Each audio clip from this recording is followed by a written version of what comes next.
Hey everybody, I am home again. Happy to be here. So we've got a fun show for you tonight, and I'm a little jet lagged from my trip back from Hawaii, but all is well outside of that.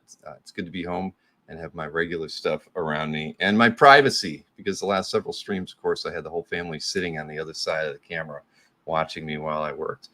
So much so that Maureen gave me a banned word list, which I have somehow managed to not have in front of me right now, but it's a lot of the ums and and gosh only knows what else she had for me. But I'm going to hang that up on the wall as a reminder of how to better handle myself during these interviews. But we're going to have a good show. So we're going to bring in Mr. Michael McIsaac. The funny thing is, and I'm going to bring him in and we'll talk about that, is Michael, I felt like we did an interview sometime in the last 4 years, but clearly we haven't. We've been on camera a few times, though. Yes.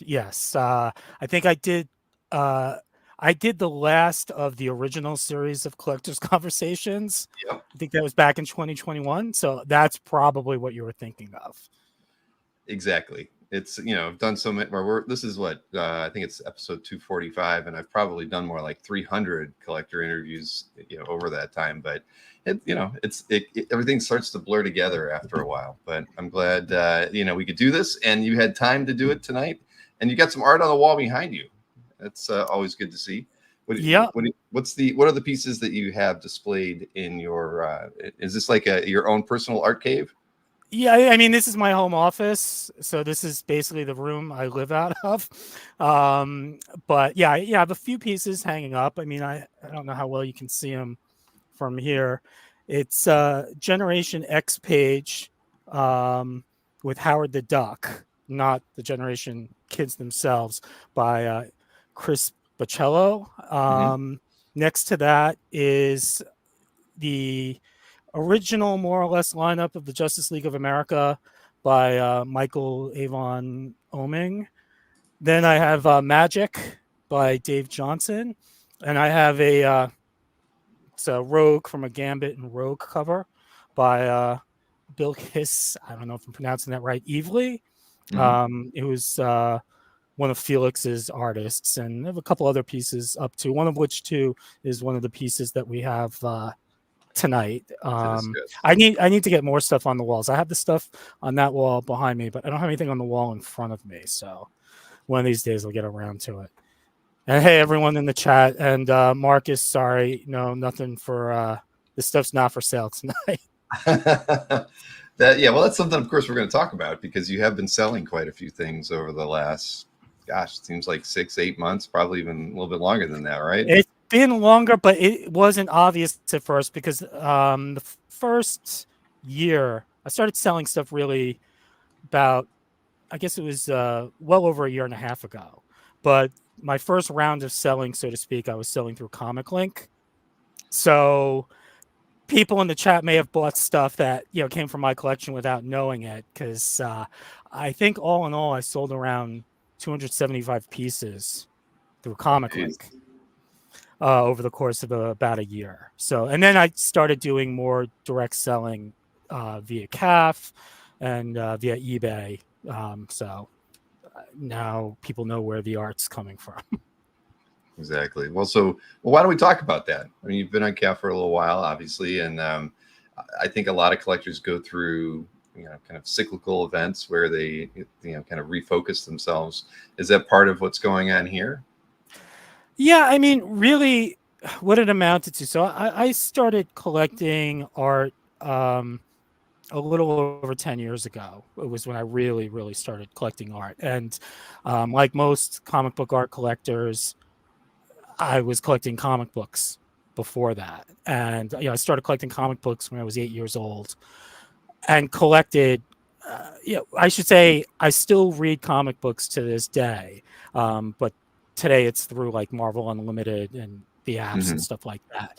But in terms of buying comic books and new issues, back issues, stuff like that, I basically did that very steadily from 1984 all the way to 2014. And by 2014, I had run out of room. I had no place to put comics anymore. I just had too many. I had 3 kids by that point. So I didn't have the time to collect and read like I had been. but I still wanted to be collecting. So I started collecting. That was when I turned my attention to original art. But when I started collecting art, I really collected the same way I collected comic books. And for me, in terms of collecting comic books, it was all about getting them to read, getting as many as I could for reading, as opposed to buying key issues. I was always the guy who, if I had $50 in my pocket, I'd be going home with $50 worth of quarter bin books, as opposed to like one wall book. Sure. Uh, and because that was my collecting mindset, when I first started collecting original art, I collected art much the same way. And it was a lot less expensive back in 2014, 2015, 2016. So I was buying a lot of, not pieces from, key books, key artists, stuff like that, stuff that I liked, but I bought too much of it.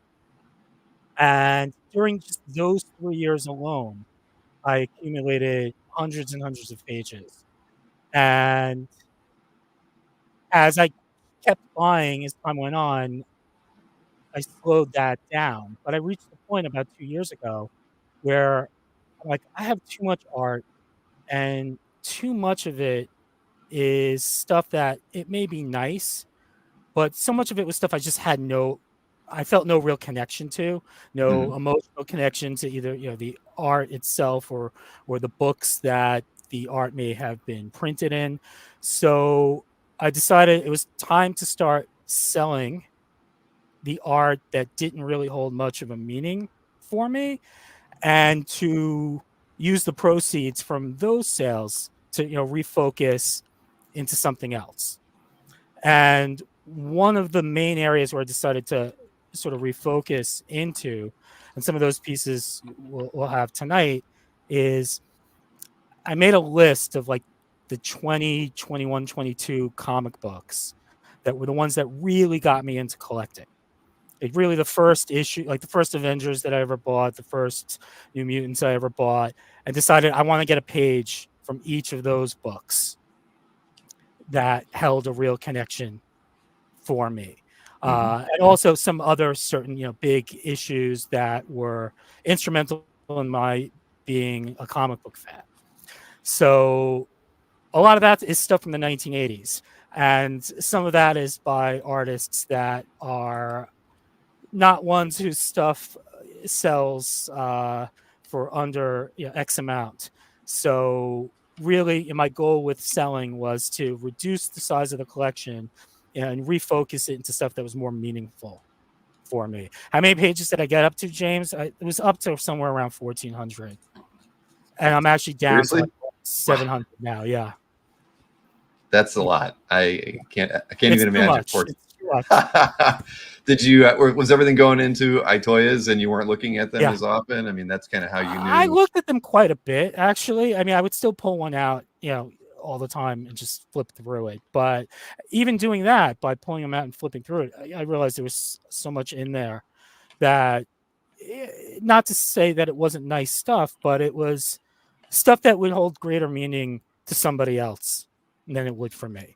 So, yeah, it was time to, pass that art on and use that to parlay that into stuff that was closer to my own heart.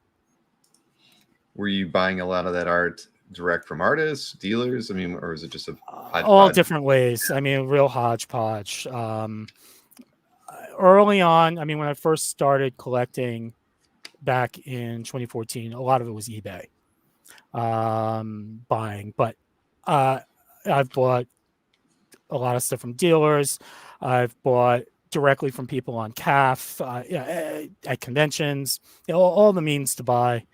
I've utilized at some point or another. And Jason, do I have some sort of organization with that much stuff?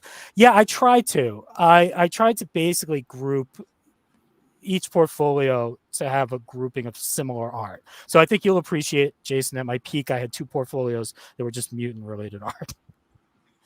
He Some would of which appreciate. has now made its way into Jason's collection. Not all of it.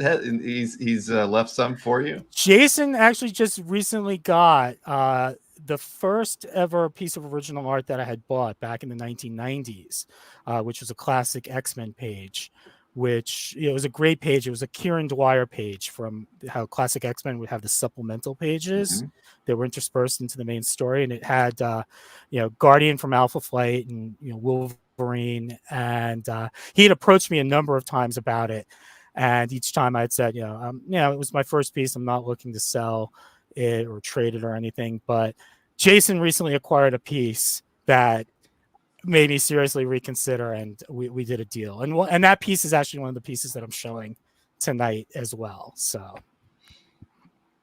that's cool. So you literally sold the first piece of art you ever bought, though. That's yes, that wasn't significant enough to keep it, even if it wasn't. It's funny because this was my rationale, how I rationalized it for myself. I got that piece, I think it was 1997 or 98. I got it off of eBay, just sort of on a lark. I remember it arrived in the mail in a white box that I kept it in for like 15 years. And it was a nice looking page, but I just sort of tossed it aside for a very long period of time. As nice a page as it was, it didn't spur me into collecting original art. Like the first piece that I got that really then sort of got the ball rolling was a Kevin Maguire X-Men Forever piece. But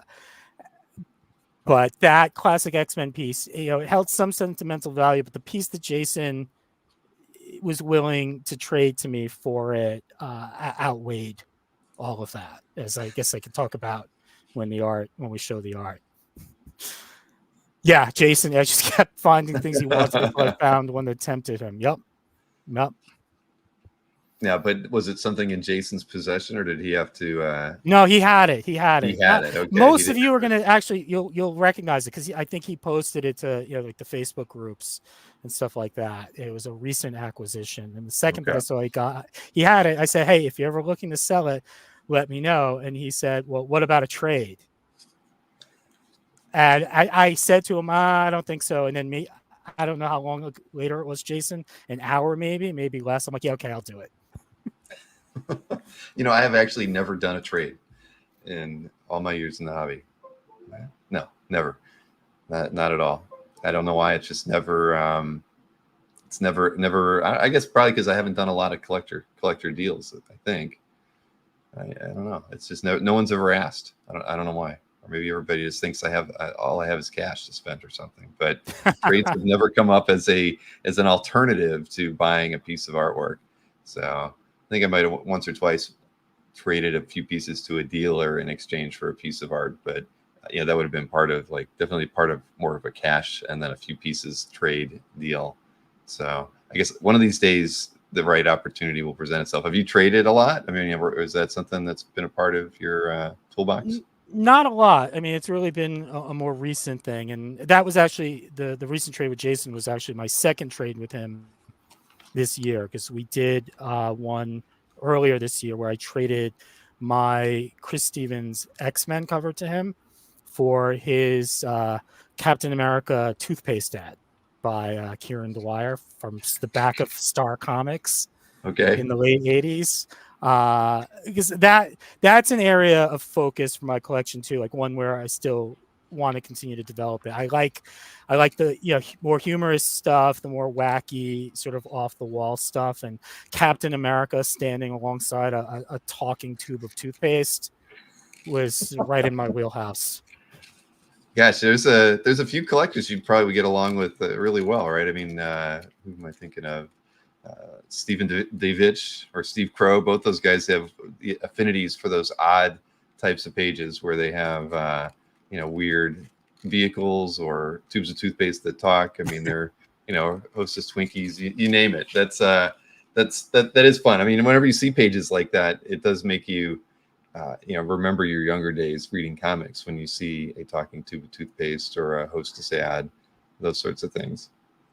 Yeah, I got a Hostess ad for the first time this year too, because that was a long-term goal of mine. It was Josie and the Pussycats Hostess ad that I got, which I never really read the Josie and the Pussycats comic, but I was a big fan of the cartoon as a little kid. like Josie and the Pussycats in Space. Hmm. Yeah, I used to watch after school. So getting that was pretty cool. Well, I think there aren't enough Hostess ads to go around, right? So as much Yeah, as you they might can be want hot Marvel, commodities. Yeah. yeah. I see. James says that he tried to make a trade with me. He did. He made me a trade. He offered me a trade, but it wasn't a good one, James. Not that I can say I have experience with those, but I think I remember that one. It was the Sylvester X-Men trade or something like that, like mutual swap. Oh, I like the page I have. So not that I didn't like James's page, but it would have to. When you only have one, it's hard to trade it, right? I mean, I would assume if you were in that same boat, right? When you were paring down your collection, did you try to keep? It was great. It was great, James. James is giving me crap. It was great. All Sylvester X-Men pages are great, but I mean, when it comes to letting go of those pieces, did you let go of, if you had two pieces of this from the same storyline, artist, that sort of thing? Did you sell them both? Did you keep one, or were you No, really? I mean, it depended on, if it was a book or, story or whatever that didn't really hold much meaning for me, then I might have let them all go. But if Sure. it was a story that meant something to me, I did a lot of, I have two of this, I'll sell one and keep the other. Mhm. And I mean, in some cases, I didn't even have too many where I had more than one of like a similar piece, but that was something I did. It's sort of one of the rules to help guide me in paring things down was, I have two. Which one do I like better? It wasn't even necessarily the one that I kept. It was the one that, on, shall we say, like the open market would be more attractive. It was like, oh, I like this one better, so I'll keep this one and sell that one. Mhm. So do you think 700 pieces is where you want to comfortably keep your collection at, or is that something that you might? I mean, are you still thinking of selling even more? I mean, part of it is, there's still pieces that I want where if I really want to make a go at them, I'll need to sell more, just as a, excuse me, as like a fundraising Mhm. tool.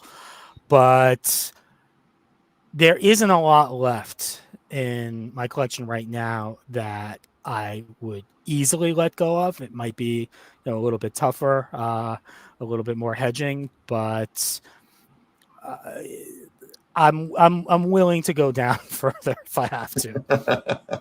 but it sounds like, clearly you've switched to getting pieces that are more meaningful to you, and that typically means that those are going to be they're going to be more expensive than going after $200 or $300 pages.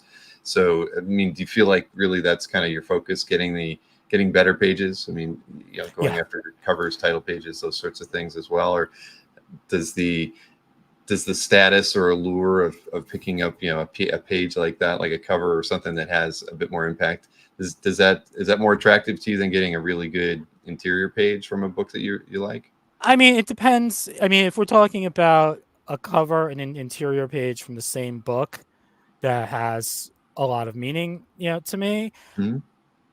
I mean, if I could do the cover, I'll do the cover. But if I can't do the cover and I can get an interior page, I'm perfectly happy with the interior page.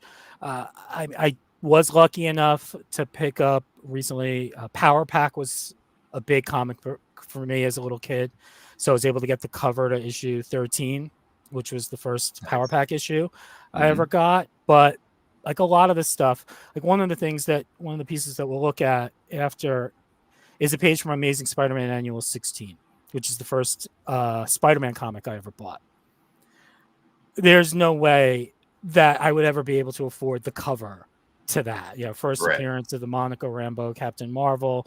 I think it was probably done by the Ramirez because I know that they did the interior page. So I don't even put that into my mind as a possibility. It's really, if I can get not necessarily anything, because I don't want a page from a book that might just be like an establishing shot with no characters in it or something like Hmm. that. But if it's a page that has anything going on in it, I'm happy to have it. And it's funny, and the Marvel fans will like hearing me say this, in that getting my firsts from the Marvel books has been more challenging and more expensive than getting my firsts, for the most part, from like DC comics. Like I recently picked up a page. It was a nice page, Lex Luthor on it from the first Action comics I ever bought, and it was $150. When I told Jason that, he's like, I should have collected DC. It is true. I mean, it's with all the art sale shows that I've done with artists, right? I mean, they didn't know it going into it, right? That their DC work was going to be less valuable, and so those artists who were more exclusive to DC, they see the prices the Marvel pages are going for from the same kind of era, or maybe similar impactful titles, a JLA versus an Avengers page or something like that. And you can see the disappointment in their eyes sometimes when they realize that they a similar page side by side will not command the same amount of dollars. It just won't, unfortunately. Unless you're George Perez or John Byrne or somebody like that, who can cross between both publishers and still have similar values to the artwork. Yeah, it's unfortunate, but yeah, I'm envious. I don't collect DC at all. I do like when I pick up a DC page every now and again, because it is like you just said, it could be a third of what a similar Marvel page would go for. Yeah. So I'm glad that I like both, but yeah, getting those Marvel pages can be tough. Yes, indeed. So Marcus says, yeah, but they got healthcare from DC. Okay. Do they still though, Marcus? I don't know if they do. I mean, they've had so many cutbacks at DC over the last few years. Right. Well, they never bring that part up. It's all the aftermarket that's the concern. But I mean, it is kind of funny, because I would have to assume there's just as many DC fans out there as there are Marvel. When you think of the dynamic on pricing and things, it's hard to really understand, why one publisher's works can go, be so much higher than another's. I mean, it's not that, if you're a DC fan and you're an art collector, you would think that there's got to be an equal number of collectors interested in, in Batman, and so that would drive the price up like it should, like you see in Marvel. I mean, are the stories really that better? The nostalgia that greater that their stories command more? Right? I mean, it doesn't feel like that to me. I don't think that DC stories are bad. It's just an odd dynamic in the hobby. Yeah. I mean, so it's good to be a DC fan if you're an art collector. Jason says DC collectors are cheap. I don't know. I guess it's possible. Or Marvel fans went on to have more powerful jobs that pay better. I don't know, but that can't be true either, right? So when you grew up though, Michael, and you were reading comics, I mean, so you were kind of you played for both teams. You were a DC and a Marvel guy, right? Yeah, I mean, I started out just as a Marvel guy. When I started collecting comics when I was 8, I was solely Marvel, and for the first few years I collected, it was just Marvel, not DC. And then 1989, when the Michael Keaton Batman movie came out, it was a very important discussion that I had with my friend Quinn, which was, do we with Batman coming out, and anybody who was old enough to remember 1989, Batman was everywhere, and it was like, do we try Batman comics? And for a couple of 12-year-olds, this was a very important discussion, and we decided to go for it. And that was when we became DC collectors. And yeah, for years, and from that point on, for me, it was just about what stories have the best buzz, who's writing what, who's drawing what. Especially then when a couple of years later you had Image hit the scene, you had Valiant was huge when it first well, I guess not when it first came out, but shortly thereafter when Unity hit. And it really became sort of at least for me and my friends, and I worked at a comic book store at the time when I was in high school, it really was like, not so much, oh, what company is it? It's, oh, what books have Todd McFarlane art, or art that's similar to that, and whatever company was the hot company, whatever was the hot book, that's what people were buying. And I just, from that point on, company publisher wasn't really much of a consideration. Mm-hmm. So you worked at a comic book shop. How long was that? I did it from June of 91 to the end of August of 93, which was when I was in high school. So I got to experience the height like of the comic book craze of the early 90s. My first week working at a comic book store was the week X-Force #1 came out. Mm-hmm. And it was insane. There was a line like around the block before the store opened, and I spent the entire day in the back of the store just opening up the boxes, from Diamond, and putting together sets of one of each of the trading cards that it came polybagged with, Mm-hmm. and we were selling them, the 5 comics together, the 5 trading cards as sets, and we must have sold thousands that day. It was nuts. And that was my first week working in a comic book store. And so I got to work at a store all through when the Image guys were all still at Marvel. X-Men #1 was coming out. You had, Portasio on Uncanny X-Men. So Marvel was the hottest thing. And then I was still working there when Image, Spawn, Savage Dragon, Shadowhawk, Youngblood were all coming out. So it was a great, great, fun time to be working at a comic book store. Nobody knew then that only a couple years later, stores would be closing left and right because Mm-hmm. it was crazy. There were people who were coming in and literally buying like crates, like unopened boxes from Diamond of stuff that they thought they were going to put their kids through college, and that it was never going to happen. But they got caught up in that comic book collector's fever. The biggest one being Robin 2, The Joker's Wild, which had these hologram covers. And there was a guy who literally bought 1,000 copies of the first issue, who thought he was going to get rich off of it one day. I don't know whatever became of him. But when things got like that, that's when I knew this wasn't going to last. It couldn't last. And Jason, I think I bought 2 sets. I bought 2 sets of the X-Force #1 cards. You see that Tom, #1 Marvel fan, says he stood in line for 1 hour, bought 20 copies, and had them sold by Sunday afternoon for $25 each. Wow, that's impressive. That's impressive. Yeah, that's yeah. I see. I stopped collecting around 89 or 90, somewhere around like my second. No, it would have been 89. It was probably my 3rd year in college, and I didn't start buying again until 96. So I missed all of it. So I don't regret it, but it's been interesting, especially when I started collecting again, going back and seeing all of the material that was dropped during that time period. I didn't even pick up the Image stuff because I didn't understand it, and trying to go back and understand what the hell happened to the X-Men during that period, and who's Cable.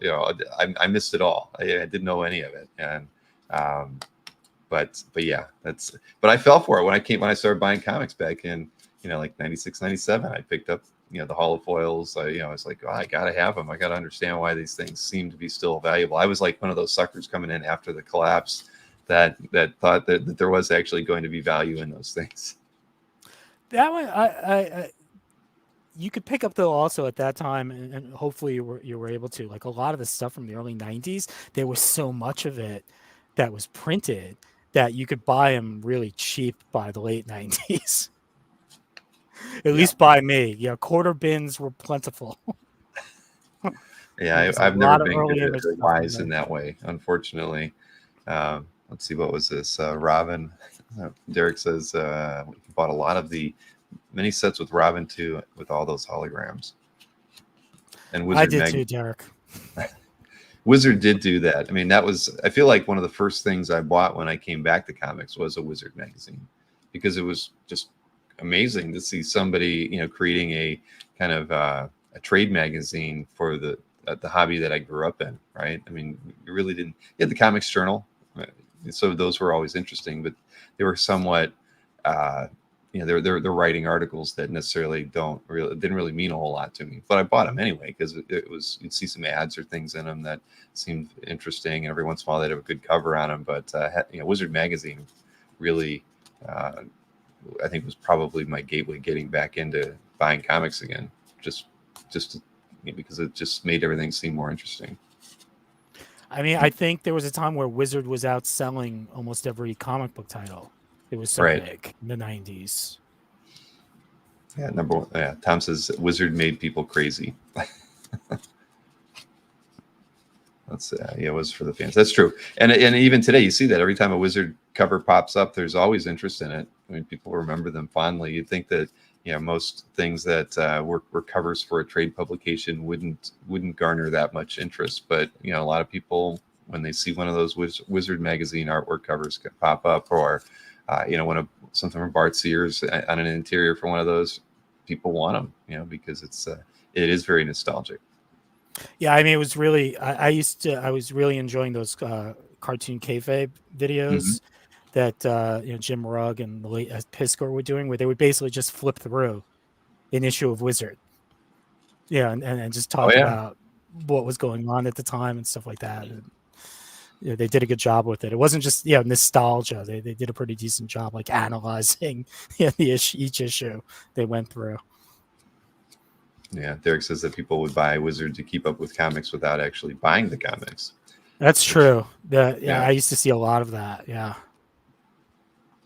Well, I mean, I guess so they could have contributed to the downfall as well as anybody else. And Jason mentions that he's picked up a few Wizard pieces, and he would love to have a few more. I'm sure Jason, with his nose to the ground, will find many more to pick up. So after, when you really got back into collecting, OA after that first purchase that sat, I mean, what was it? You mentioned eBay, but was it a point in your collecting career where the comics didn't hold as much meaning? I mean, or was it really just kind of diversifying the things that you were interested in as a collector? I mean, it really was. A lot of it was. I mean, there were a couple of things that happened in my life all around the same time in 2014 that led me to shift away from buying comic books to the extent that I had been for years. One of it was just less time. I had my twins were born right around then, so it was up to 3 kids. So with the kids, it became tougher. Running out of space. Also finding that I was still buying comics, but I had so many comics that, because I just had so many, that I hadn't even gotten around to reading. And it was like, why am I still buying? I haven't even read all this stuff that I have. And on top of all that, it was at that time that I first subscribed to Marvel Unlimited. And that really was a game changer for me. I adapted to reading comics on my iPad very quickly. As soon as I got the app, I didn't think I was going to be able to. I didn't think that without the actual physical copy in my hands that I'd be able to enjoy it. But I did. It was great. So once I started with Marvel Unlimited, I stopped buying the regular, on a regular monthly basis, Marvel comics. And what also happened around that time too was I had worked for years in Manhattan, just a couple blocks away from one of the Midtown Comics locations. And I used to go to Midtown Comics a couple times a week. I'd walk in there, take a break from work, walk over there, pick up some stuff, flip through what was on the racks. It was a great way for me to, sample what was new. And I shifted to working closer to home on Long Island, no comic book store nearby. So not having that comic book store nearby really also it made collecting for me more difficult. But I still wanted to be collecting. It was something I'd been doing since I was 8. So I can't say what exactly it was that made me think, oh, let me switch to, let me try original art. But that's what happened. I started just looking on eBay at listings and trying to get a sense of what was out there and what things, like how did it, the original art market even work. And then I dived in, bought a McGuire X-Men Forever page, and there was no looking back. So do you collect other things, or was it really comics and then comic art? I for better or for worse, comic books have been my main, collecting focus for most of my life. I mean, as a kid, yeah, there were times here and there where, I collected baseball cards a bit when I was a kid, stuff like that. But by the time I was 11, I made I basically stopped collecting everything else by that point. And by the time I was 11, birthday, Christmas, whatever, I'd ask my parents to get me comic books, or people would get me gift certificates to the local comic book store. I mean, it really was, for me, giving a list to a family member of comic books I'd be interested in, and hoping that come Christmas morning I'd be opening up a box and there would be those comics inside. And because we didn't even really have trade paperbacks then. Once trades and hardcover collections became more of a thing, then even more so. Hey, David. He's corroborating your story. Yeah, and we used to collect comics together as kids. We almost would coordinate so that way more to read. Like he'd collect like New Warriors, Guardians of the Galaxy, Green Lantern, and I'd be buying everything else. But it was very much like, oh well, if you're reading that, if you're buying this, I'll buy that. That way we can have more to read between us. Mm-hmm. So did you ever, or what was your first convention that you went to? I mean, not counting. I went to a lot of like local type of VFW hall, Smaller ones, sure. hotel basement type shows, whenever I could. There was a show, like the first show that I went to that had a lot of creators at it would have been in '94.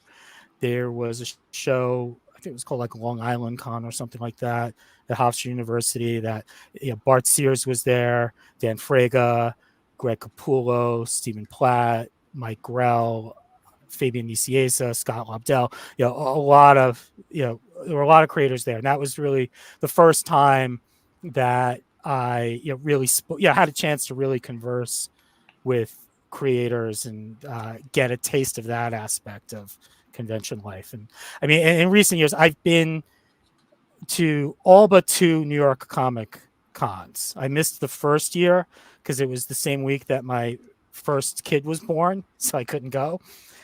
And then I missed the first one post-COVID. Other than that, I've been to every single New York Comic Con. Wow. Well, it's your local show. Have you been to Anthony's Warehouse?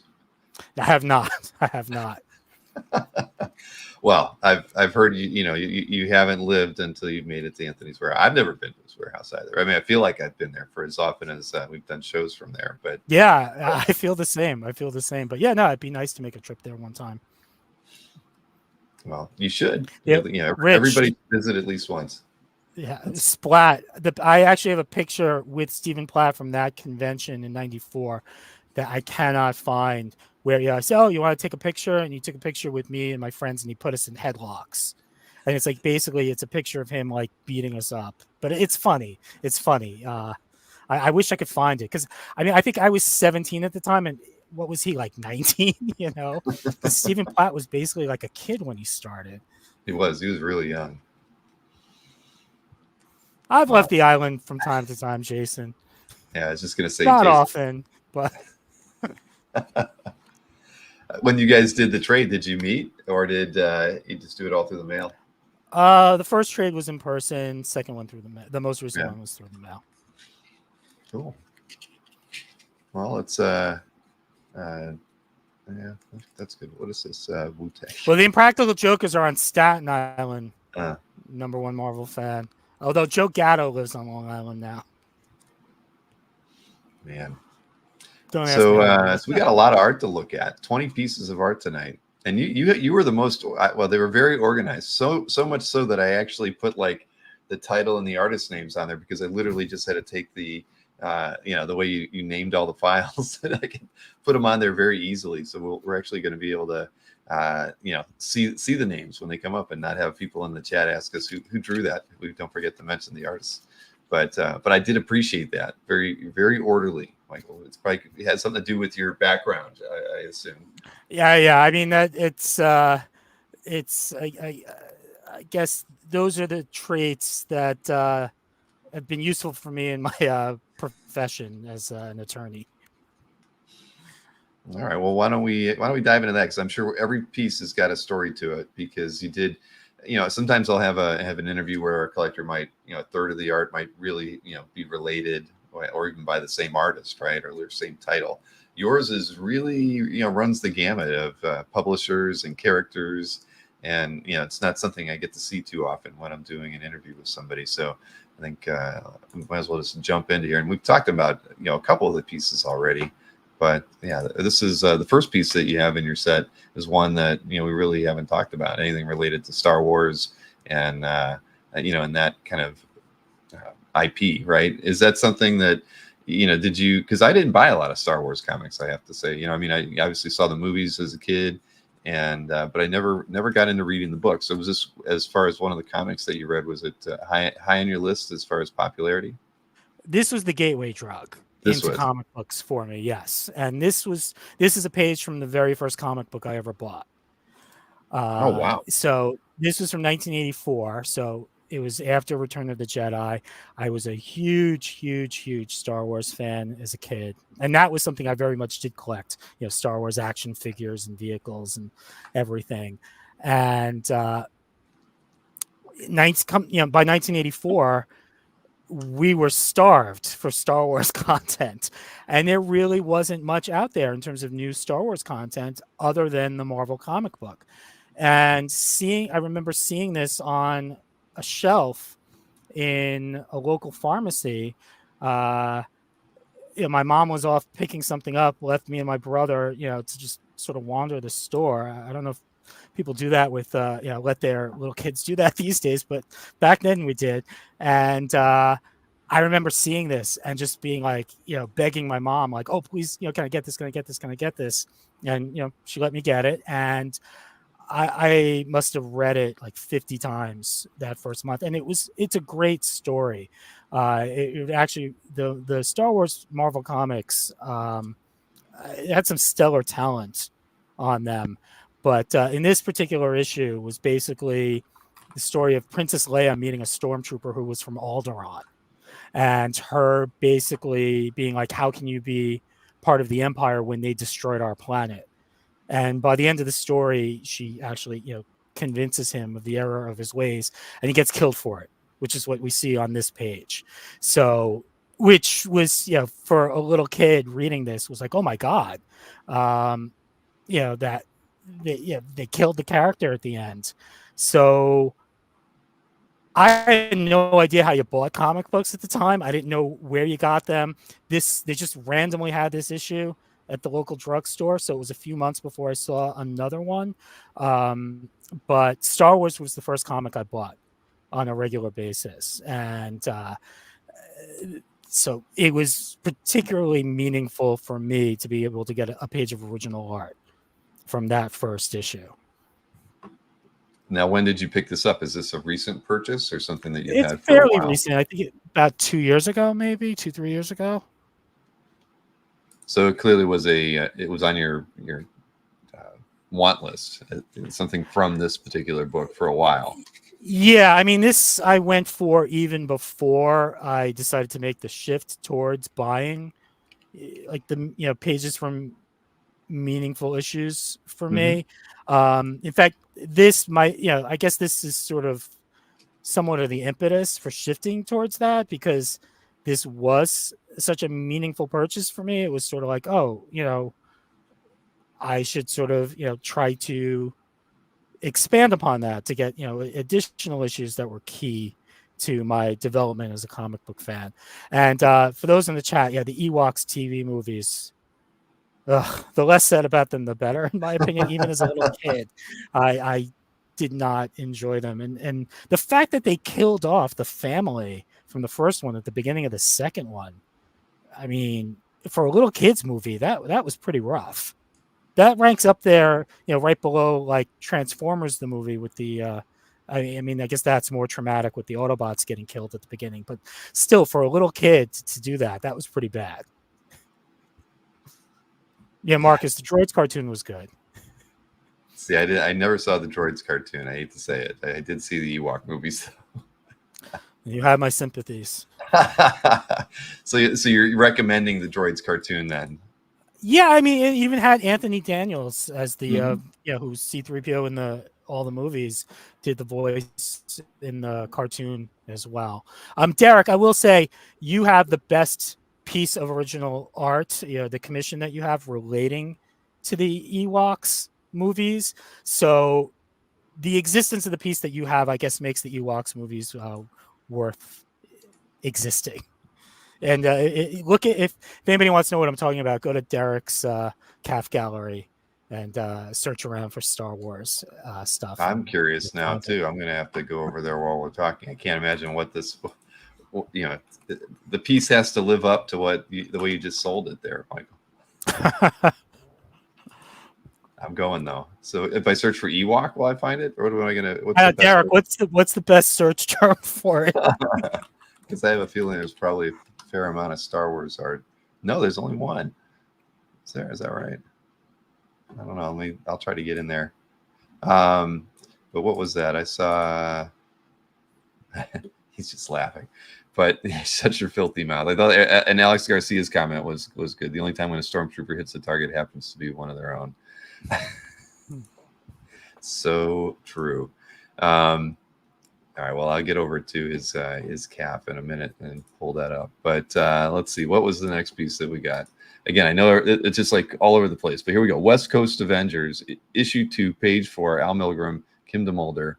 A really nice 2/3 splash page here. Yeah, and this is another one from my personal firsts.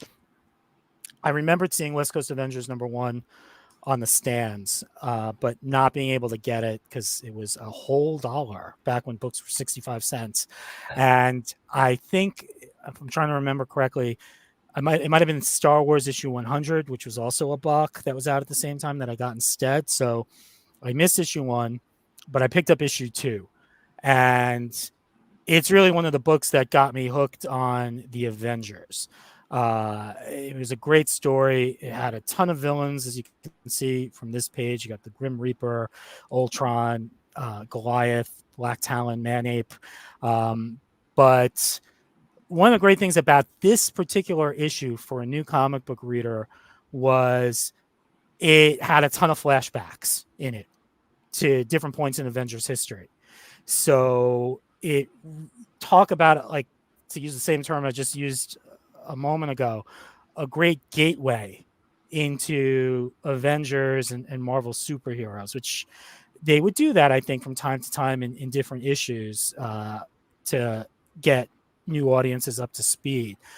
And that's what this was for me. And I mean, Al Milgram was such a great storyteller in terms of his Avengers work back in the 80s and his work on West Coast Avengers in particular. I mean, him and Steve Englehart together on those first 25 or so issues of West Coast Avengers, it's just really great storytelling. And I reread those issues a few years back, and I feel like they still hold up to this day. So and this is an example too where I wanted a page from this issue, but if I had to choose which page I was getting, this would have been it. So I was lucky that this one became available. I mean, it mirrors the image that's on the cover of the issue as well, but I mean, it's just, to me, such a great 2/3 splash with so many characters in there together, which Milgram I feel excels at. He may not be quite at George Perez's level, but in terms of being able to squeeze so many characters onto a page without it being too cluttered. I mean, there might have been some instances in Secret Wars 2 where it went a little too far, but in West Coast Avengers, he managed it well. Oh yeah, no, I remember Milgram's work very well, and it's not like he wasn't Perez, he wasn't John Byrne, but as a Marvel fan, I I can't imagine what my time reading comics in the late 70s, early 80s would have been like if Al wasn't penciling or inking something for Marvel. I mean, he just was really prolific, and yeah, this is a really, really nice example. And I did find that other image that was over in Derek's CAF. Look at that right there. Very nice. Not who was the artist on that? Oh, J.K. Woodward. Interesting. Well, there you have it. From the Professor's CAF. And the thing is, have you noticed West Coast Avengers pages have been getting a little more pricey these days? I mean, for the longest time, I always felt like you could get one easy, kind of like I don't know what's a title that would kind of be in that realm. Something will come to me, but they always were semi-affordable, and now I don't know if people are just catching on to it. Maybe the people are going back and rereading it and remembering how fun those stories were. But the pages are getting a little harder to get at an affordable price, like pre-COVID times, right? Yeah, maybe people. There's so many characters from the Marvel movies in West Coast Avengers too. I mean, Iron Man, Hawkeye, prominent characters. Maybe that also has caused some people to maybe revisit. I don't know. But yeah, you're right. I've seen a few go at auction in recent years at prices that surprised me. Yeah, everybody's saying Elementals. Yes, I probably talked too much about Elementals, but you think about like Bagley Thunderbolts, right? Great artwork, lots of action. Pages are still $125. You know what I mean? You could still get pretty much from any area. You could probably get something from issue 1 or 2 and still not spend a lot of money on it. It's just, even though the stories are good and the art is great, you can pick them up all day long. And I don't know, it's just different. Maybe after the movie comes out, it won't be like that. But yeah, I mean, it's a lot of Bagley stuff like that. I mean, if it's Spider-Man, that's one thing. If it's his Amazing Spider-Man run, that's, I mean, a whole other thing. But you're right. I mean, there's a lot of nice Bagley artwork, not just on Thunderbolts, but other stuff that he's done. I mean, his Justice League stuff from DC, going back to what we talked about earlier, you can pick up some of that stuff for a song. Well, I even picked up a couple Thunderbolts pages from Berkey once because they were just too cheap. It's like he had them like $75 to $125, and they were all action pages. So I was like, wow. I mean, I'll take a couple. It's just, you just don't see that too often. Nice work like that. So Stingray says, "Love me some Thunderbolts." Yep. Well, good for you. That works. It's probably a lot more affordable than Stingray artwork. That's for sure. Now, hey, Alberto, thank you. You're one of the good guys too. Oh, look at that, Alberto. He's a man. Shares the love in the chat. Good, nice that you could drop by, Alberto. Jason says they aren't that cheap anymore. I don't know, man. Don't tell Mike Berkey that, because he's still got them for. He has a lot. Let's just put it that way. He probably has 100 pages of Thunderbolts that aren't on his website that are scattered between like 5 or 8 bins. So. No complete issues, but just a ton of it.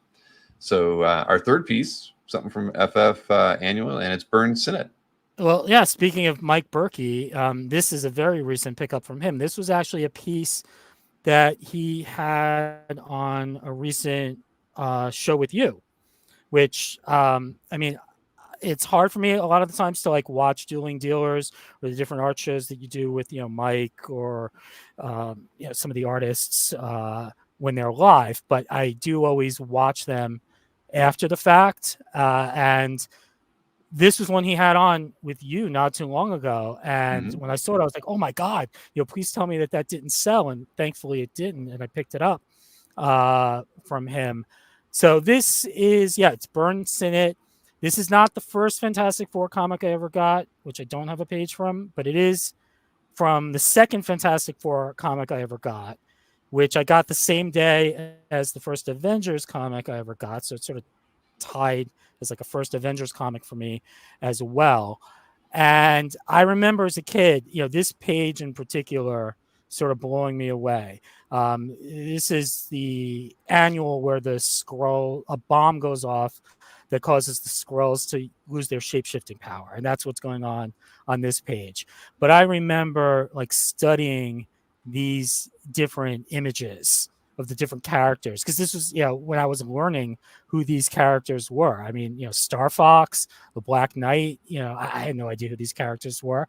And so this is another one where it falls into that category of personal, meaning, sort of a person, not necessarily a personal first, but definitely a solid personal second. And this would have also been, I guess, the second book I ever got with Byrne art. And I loved John Byrne's art from the first time I saw it, back when I didn't even read credit boxes. I didn't even think to look to see who wrote and drew it. But I knew Byrne's stuff was a cut above without knowing who Byrne was. Yeah, this is a nice get. I remember this was during that. I think it was, we were just showing artwork, right? I don't think we even had like slides or anything, but it was this San Diego show. Yeah, that was a nice piece. I'd never seen that. I bought it from him while he was at San Diego. I sent him a message. Shoot. Nothing wrong with that. Now, we were talking about this a little bit earlier, the Romita Junior Senior page from Spidey Annual 16. Yeah. So this is the 1982 Amazing Spider-Man Annual, but I actually got it. I got it in the summer of '85. I was on vacation with my family in Virginia Beach, and we were at some store to like buy beach supplies, like a raft and stuff like that.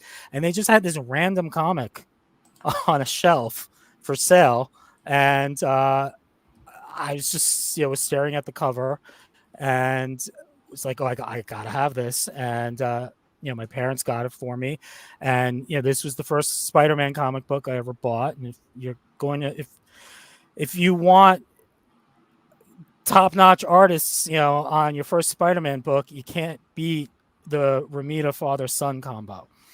And this book was also the first appearance of the Monica Rambeau Captain Marvel, which is why, to me, to this day, anytime somebody talks about Captain Marvel, it's like, no, it's not Carol Danvers. It's not, the Kree soldier. It's Monica as Captain Marvel. But there were a few pages from this issue that came up for sale, not too long ago. And this was the one that I really wanted, because this was the one that I really remembered as a kid. That first panel with Iron Man and Captain Marvel covered in Spider-Man's webbing, I was like, wow, like how, the work that must have gone into this. And wondering, as I got older, especially as I became more familiar with original art, like, oh, I wonder, did they do that with like an overlay? Like, how did they do that exactly? And it was great to have it in hand and to see that's all pencil and ink. Yeah, they really put the Romitas really put the time and effort into that webbing in that first panel. Yes, indeed. I this is out of all the pages, I looked at this one the most, trying to just figure out what the techniques were and that they used, and now it's fun. Rick Welch says, yeah, the thing shouting there right at the end took him forever to find a cab. But yeah, very nice page, and cool that you got it. I mean, there aren't many Romita Junior, Romita Senior pages out there. Yeah, it's my only Romita Senior page that I have, not because I don't like Romita Senior. It's just, I mean, we all know, his art commands a premium, and rightfully so. I mean, one of the best. All right, now you mentioned New Mutants, and here it's not penciled by Sienkiewicz, but you got a piece that's inked by him. And I think any page that's inked by Sienkiewicz, no matter who the penciler is, automatically becomes a Sienkiewicz page. I mean, his style is unmistakable. Mary Wilshire is a talented penciler. I think she did the Firestar miniseries back around the same time. Did really great work on that. Did some work on Red Sonja back then too. But if you look at her art, not inked by Sienkiewicz, it does not look like this. I mean, this is clearly, I'm just guessing that this was an effort to keep the Sienkiewicz style going, to keep his imprint on the New Mutants book after he maybe had didn't have the time anymore to do full pencils like he had been doing. And this is another one, not to sound like a broken record here, but this was this was the first New Mutants comic I ever picked up. And this was one too where the art style just blew me away. This Warlock character who we see in the first two panels, I thought was just, visually such an interesting character. And I don't think anybody draws Warlock better than, his co-creator, Sienkiewicz. So this was a Secret Wars 2 crossover issue, which is what prompted me to pick it up. And I became a New Mutants fan. I think I was a bigger New Mutants fan even at the time than I was an X-Men fan. If we're talking mutant books, and art like this is what drew me in. Yeah, that's not a bad page. I mean, I think you're right. Bill's inks are kind of unmistakable when he's working with somebody, even with Dennis Cowan, whose style is kind of a little kinetic, and has a frenetic kind of feel to it. You can still, Bill's. You see Bill's influence. Even when he's done his work. I mean, if he inked Sal Buscema for about a year on Spider-Man, a Spectacular Spider-Man, I think, in the mid-'90s during the Clone Saga. And if you ever see, that artwork, I love Sal Buscema. I love his regular style, but there's nothing quite like seeing Sal with Sienkiewicz inks, overlaying his pencils. It really, the melding of the two together was really outstanding. I can't say that I recall that. I'm going to have a look after the show. But Bill did ink a lot of interesting, a diverse amount of people. It's funny, you think, because you really do think of Sienkiewicz as a penciler and an inker of his own work, and even beyond being just an inker. But it's amazing how many people he's actually inked as well. And, there are not a lot of artists that kind of do that. I mean, they're out there, but Bill was pretty prolific. And that's, I don't know if he was just loved to work or, but he didn't mind either side of the job. I think one of the more interesting combinations was when he inked Greg Land on, I think, what was it, like Nightwing Huntress miniseries or something like that at DC in the 90s. It does not, you would never, ever, if you didn't know, identify it as Greg Land's work. Sure. It really looks like Sienkiewicz. I love to know what the original Greg Land pencils even, might have looked like.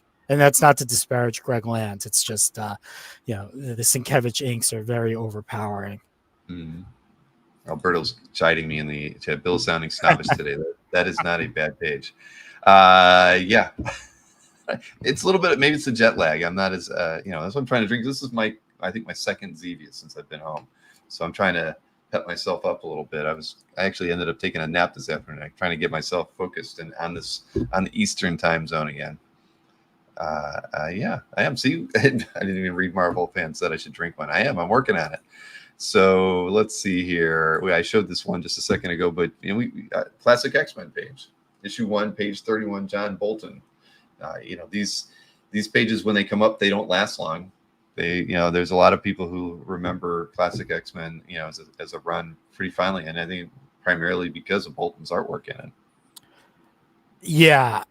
I mean, I picked classic X-Men #1 up off the stands when it came out, and I had never read the original Cockrum and then Byrne issues, so this was to me a great way to read them. I mean, it was packed with so many things that just made the book, at least for me, a must get. I mean, you had Art Adams doing the covers and those like interior cover pieces, and you had the supplemental pages, and then of course the Bolton backup stories, which I remember this was the first time I had ever seen Bolton art when I got classic X-Men #1, and it was sort of like a revelation to see.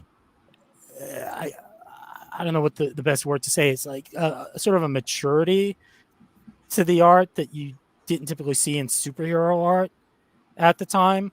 And I think Claremont, in writing these stories, I think he was probably playing specifically to Bolton's skills, because these backup stories, for the most part, were quieter character pieces as opposed to like the typical action story that you would expect from the X-Men. And I think this page is a really good, example of that. I mean, just the facial expressions on the characters, the way Jean's positioned in the second panel, the lighting, the backgrounds. This wasn't the typical art that you were seeing in Marvel superhero books in 1986 when this came out. And it instantly made me a lover of Bolton's art for life. And when I picked this up, honestly, I was shocked that I got it, because I thought it was in a Heritage Signature auction and a Sunday auction, and I feel like it slipped through the cracks because I figured I had no shot at it. And lo and behold, I got it, and it was for a much better price than I thought I was going to get it for. Well, I got my first Heritage win a few weeks back, so and on a piece that I thought there was no chance. So much so that I actually promoted it on the CAF update, right? Figuring there was no way on earth that I would be able to afford it. And Kaz would talk me, and he's like, "You got to do it. You got to do it." And and I'm like, "All right, I'll put a bid in there, and if I win with that bid, then I'll be very happy. And if I don't, then I'll have at least felt I tried." So. That's cool. I know it was a Sienkiewicz Moon Knight page from what is it, Marvel Premiere? I always forget what the issue was, but it was one of his earlier pages where he still has a little bit of the Neil Adams feel to it, and just nice, Moon Knight throwing one of his crescent dagger things onto the table and diving down on it and threatening a guy. So it was good, and memorable. And for me, it was weird because it was one of those moments where I look at a lot of the art that I collect, and I don't pick pages really. I can't say like there's a page I have to have, but that one page I've literally talked about that page like more than once on the show in the last 4 years. It's just something that I always remembered.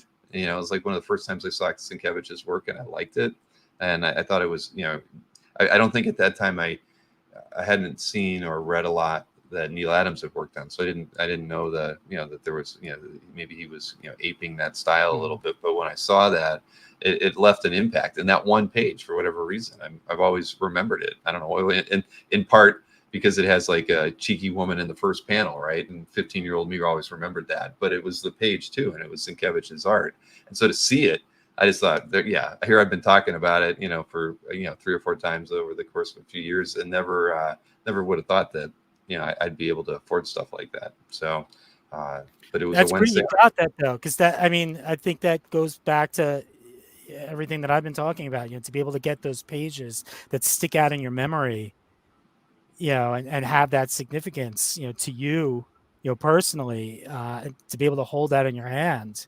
I can't wait. I can't wait to open that one on camera whenever it comes in, because but that's true. The thing is, everybody knows I love elementals. I couldn't tell you one page that I feel like I'd have to have. I just want a good example from issues 1 through 4 or something, but any page will do. This was, even with X-Men, Thor, I could name some issues that I'd like to get a page from, but I couldn't say I want that page from that issue. This is probably the one and only time that'll ever happen, because it's the only page that I've ever thought, if I could own that one, I'd be mine. But that's cool though. Like you said, you never thought you could own a piece from issue 1, and there you go. You got a wonderful example from it. Let's see, what do we got next? Number 7 here is another little bit of Al Milgrom again. So I guess there is some crossover between this one and an earlier piece, but this is from Avengers 239. So we have Milgrom again, we have Sinnott again, and this is the one that I got from Jason in exchange for the Classic X-Men page. That was the first page of original art that I ever got. And the reason that I wanted this one so much is, besides the fact that the general theme of humor is one that I really like to have in my collection, This is from the issue where the Avengers are on David Letterman's show. And you have Letterman. This is the final page from the issue, and you have Letterman in the first two panels. And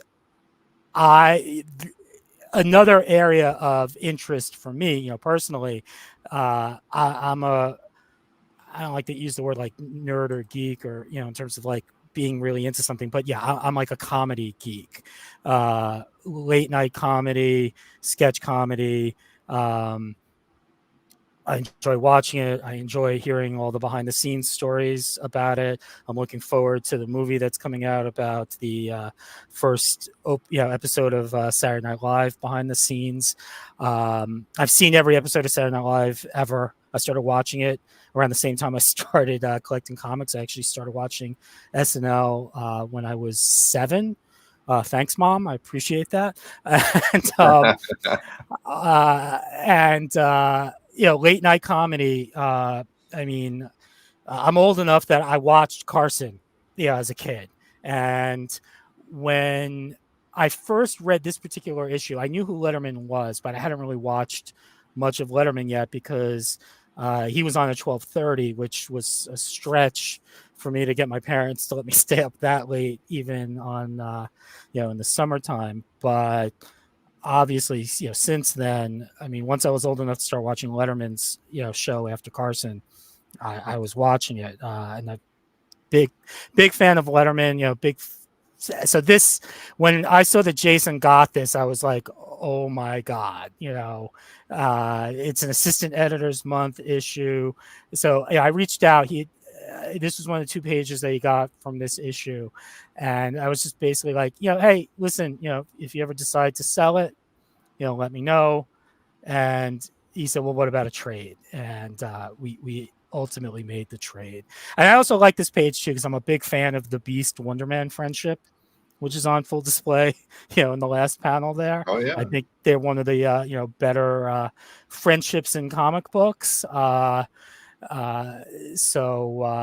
This to me, it's this is like 1980s Avengers as a whole is peak Avengers to me. It's got Beast, it's got Wonder Man, it's got David Letterman. It's just like the perfect page. Right. Wonder Man in his safari jacket is the best. Yep. I like that too. It was so well written, and every time they were together, I remember several of the George Perez Avengers issues. There was a great pair together. Let's see, what is the next one? Oh yeah, Jerry Ordway. You see a page, piece like this, and you really realize how talented Jerry, was, right? I didn't think Ordway when I first saw the image, and then I looked at, the title on the piece. I was like, oh, that's cool. So it's beautiful. Yeah, Ordway is to me one of the most talented artists to work in comics in the last 40 plus years, and one of the reasons I love this piece so much is I'm a huge fan of the post-crisis Superman reboot that John Byrne did, that started with Man of Steel. And Jerry Ordway, was sort of the unsung hero of that reboot. You had Byrne on Superman and Action Comics writing and drawing those titles, but you had Ordway initially with Marv Wolfman as the writer on Adventures of Superman. And I think the work that they were doing on those comics was at least as good as the stuff Byrne was doing. And Ordway stayed on with Superman much longer than Byrne did. I think, from the 86 reboot all the way through Death of Superman, maybe it's a coin toss between Ordway and Jurgens, next to Byrne, who were the most, influential creators on the character. So, this comes from a trade paperback cover, reprinting some of those stories. And it's just such a perfect, to me, Superman image, with him, coming out towards the I don't know what they were, bank robbers or whatnot, and you have the bricks in the background, which I know a lot of us get a kick out of, and the trade dress for this series of trade paperback would also include across the bottom, certain characters that appeared in that. And here you have Superboy, you have Crypto, you have Brainiac 5 from the Legion of Superheroes, all, characters that I personally have great affection for. So, yeah, to me, like in terms of something, a Superman drawn by Ordway, for me, it doesn't get better than this. Well, I can see why. I mean, it's a great image, and having those extra characters in the front that are related to the stories inside the trade make it even better. People are doing lots of speculation in the chat, but about the trash can. But so no, that's a great image. I really like this one a lot. And again, I'm not a DC guy at all, but I don't. This is it's awesome, and it really is well done. And I saw when I kind of get the Dave Gibbons kind of reference there, and some of the line work. Sure, like Rich Danny's the artist himself is always kind of looking at things stylistically. Now this one, one of my all-time favorite artists that I've never owned anything by is Tim Truman. So I think this page is awesome. I mean, I don't know anything about Hawk World, but boy, Tim Truman's really nice. And here's a guy, Enrique's inks on this piece don't overshadow Tim's work at all. This looks like a Tim Truman inked page, right? I mean, it's beautiful. I love the panel layout, the silhouettes. I mean, this thing is it's amazing. And it's kind of funny where they signed everything in that black shadow. Yeah. Hawk World was a prestige format miniseries that DC put out in 1989, right after I had started collecting DC. And I was looking to sort of, expand. When I first started collecting DC, I started with Batman, then it went outwards from there, Justice League and so on. And I remember hearing about this and that it was going to be this sort of like grim and gritty reimagining of Hawkman's origin. And I have to admit, I didn't really know much about Hawkman at the time. I mean, he was in the Challenge of the Super Friends cartoon, I think. That was about it. So I picked this up, when it came out, this series, and I don't know who in the chat has read the original Hawk World miniseries, but it is such a dark story, but it's so incredibly well done. I mean, looking back, I guess it was the regime at DC at the time was interested in pushing, I guess, the envelope a little bit, because the fact that they let Truman even do this retelling of Hawkman along these lines, there's drug addiction involved in the story, and it's very violent, but it's just so well done. And for whatever reason, this was always a page that sort of stuck out to me from the miniseries. When you see Hawkman in that bottom panel, sort of sitting almost like something out of like a Western, which makes sense given that we're talking about Tim Truman, who excels at that sort of stuff. So yeah, this is a series that just I very fondly remember, and this is a page that was just it's just sort of like a fluke that I was able to pick this one up, and I'm just so happy that I got it, because and for me it's almost like a done in one with respect to Tim Truman. Since I've got this, I almost feel like I don't need anything else by Truman, since this one really his talent is on full display here. I mean, I won't get into the whole thing about how DC then completely screwed things up by deciding that instead of this sort of being a flashback retelling of Hawkman's origin, that it would be contemporaneous with DC Comics at the time, and they completely mucked up Hawkman's continuity for many years to come. But putting that aside, the original Hawk World miniseries, for anybody who hasn't read it, it's worth picking up. I will have And no, to. Jason, he doesn't have real wings. He is an alien. This Hawkman is not Egyptian. There are multiple Hawkmans, but this is the Hawkman from Thanagar in Alien World, and all of the DC Hawkman characters, none of them have wings like Angel from X-Men. They're not in all cases. They're not natural wings. They're all something that they like strap on. Interesting. See, I would have just assumed he was just like Angel, but Nope. you're ruining it for me, Michael.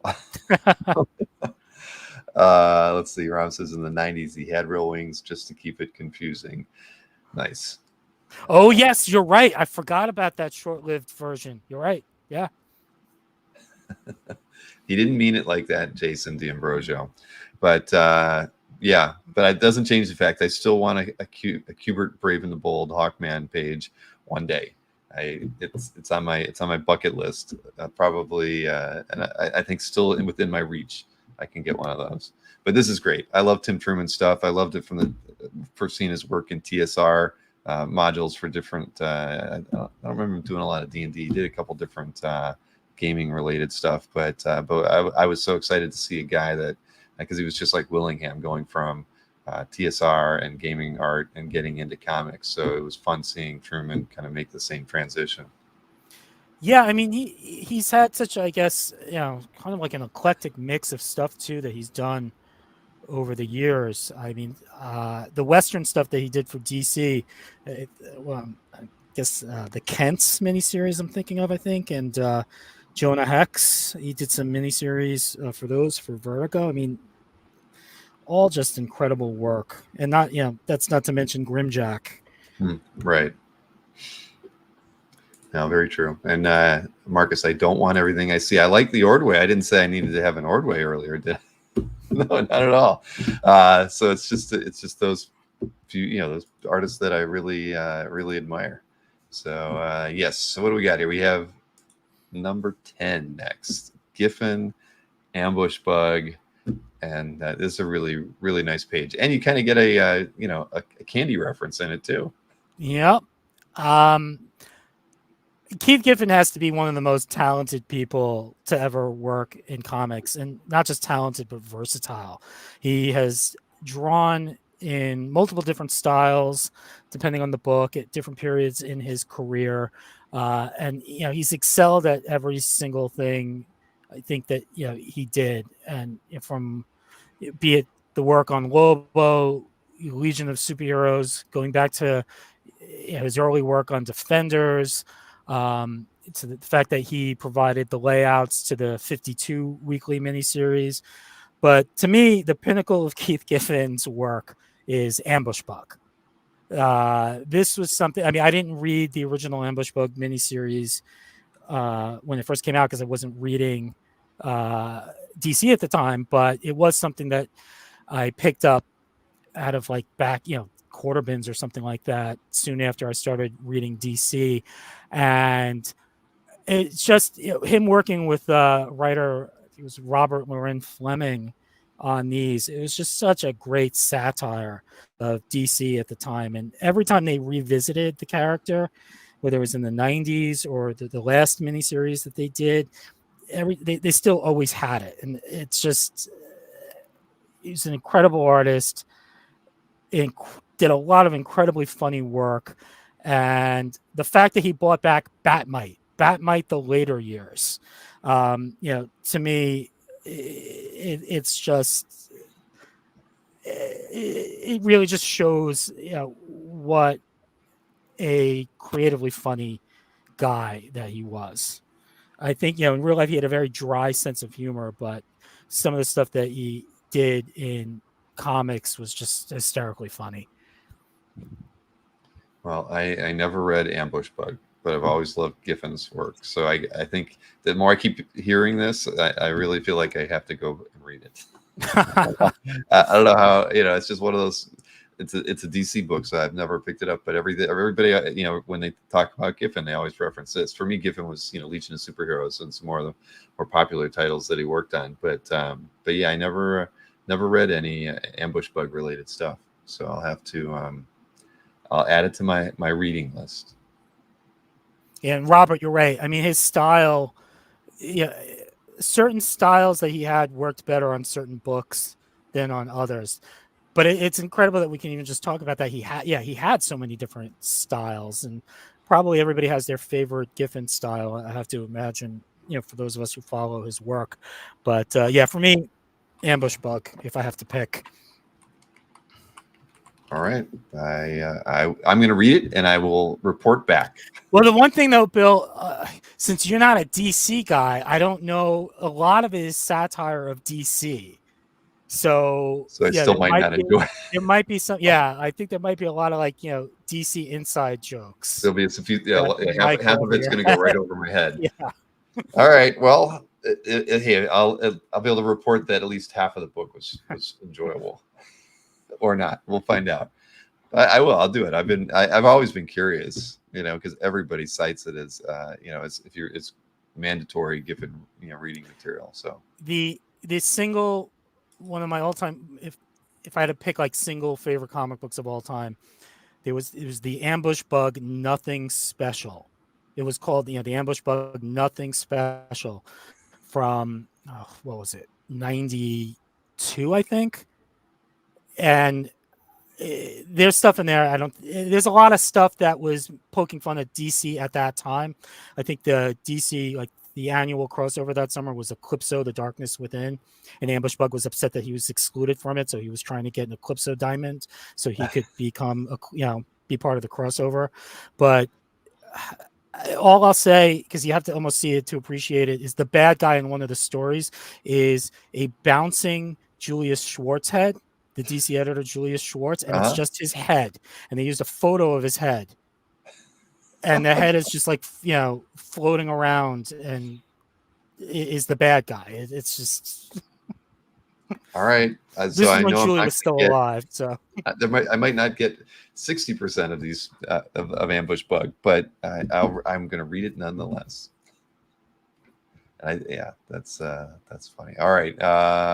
What do we got here? Lot 11, piece 11, Starman, Tony Harris. I've always loved Tony's artwork too, and I've owned a few pieces of his in my time. But this is beautiful. I mean, it is as an example of his work. Wow. I mean, I love it.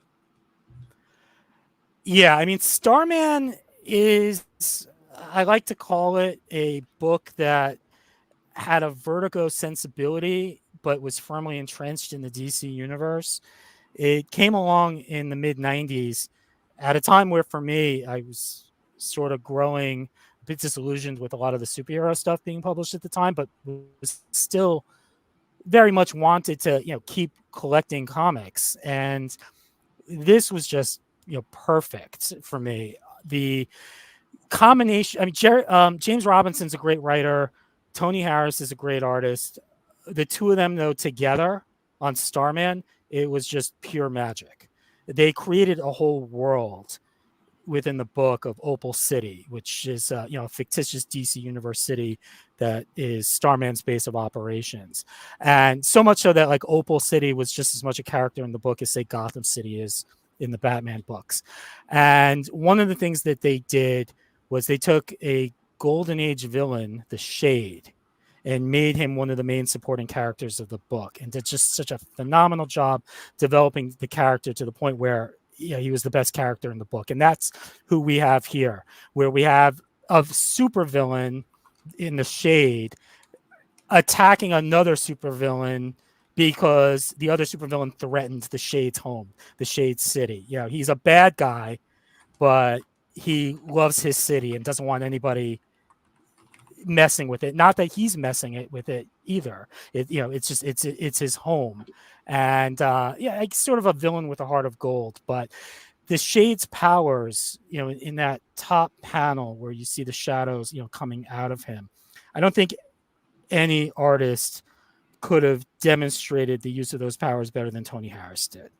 The book was never quite the same after he left it. It was still good. And for anybody who hasn't read it, it's worth reading the entire series from start to finish.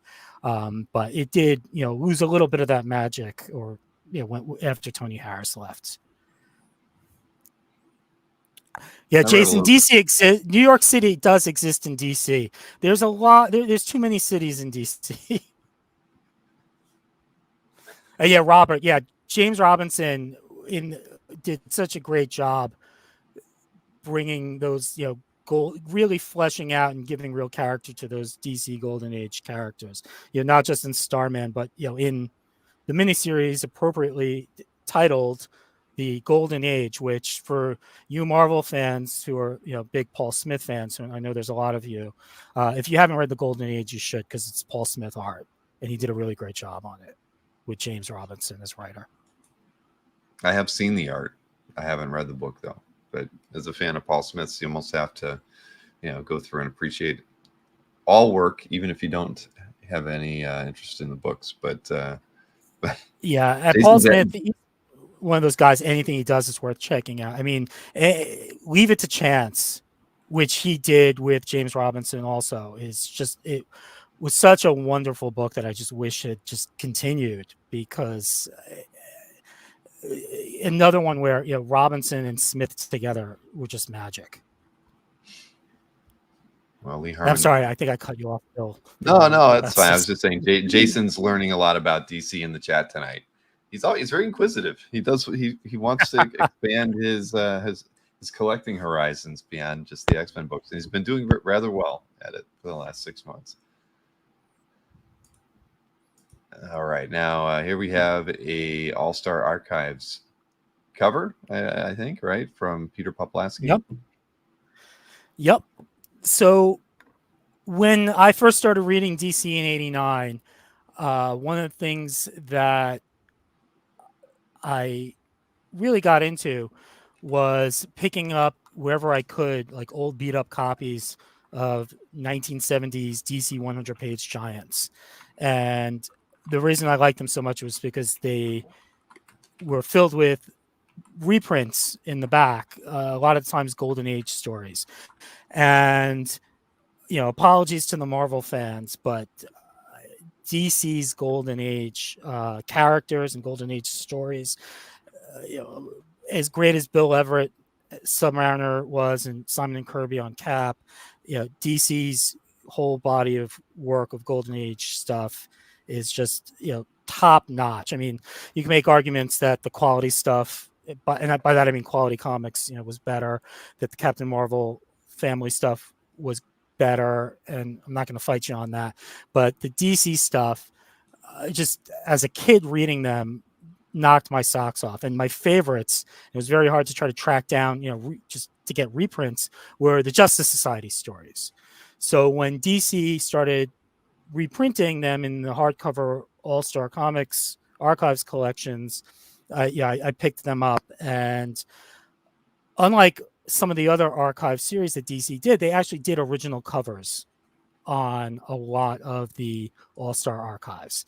And this is one, I think, from '99 that, Peter Poplaski did, who did a lot of great covers for different reprint books for comic strips, like the Batman daily strips from the 40s and Superman strips from the 40s. And he really does a great job sort of capturing that Golden Age feel while still, very much being drawn in modern times. So sort of blending the best of the past and the present together. Plus we have Starman on, the original Starman on this too, the one in the top left with the, appropriately enough, the star on his chest. So to me, it's just sort of a great, like, iconic image of these Golden Age DC characters from the Justice Society, with Wonder Woman taking center stage. I didn't think that I'd ever own a cover to any of the DC Archives books. So this was another one where I considered myself very fortunate to be able to pick it up. Well, I think it's fantastic. I think the layout's fun. I'm sure the colored version, was nice, but yeah, I think it's great getting that the circular layout there, but then them breaking out of it from above. I think it's nice. I love the line work in it. Yeah, it's a fantastic piece. let's. He's staying with DC's titles. We got a DC Legacies cover by J.H. Williams. One of my, I love everything J.H. does is fantastic, right? I mean, this thing is amazing.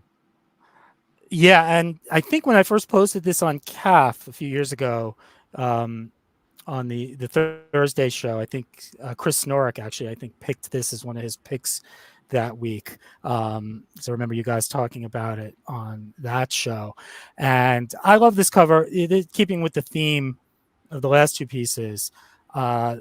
This was DC's other Golden Age superhero team. You had the Justice Society; those were the big guns. You had Green Lantern, Flash, Hawkman. In that, this was a collection of DC's lesser heroes.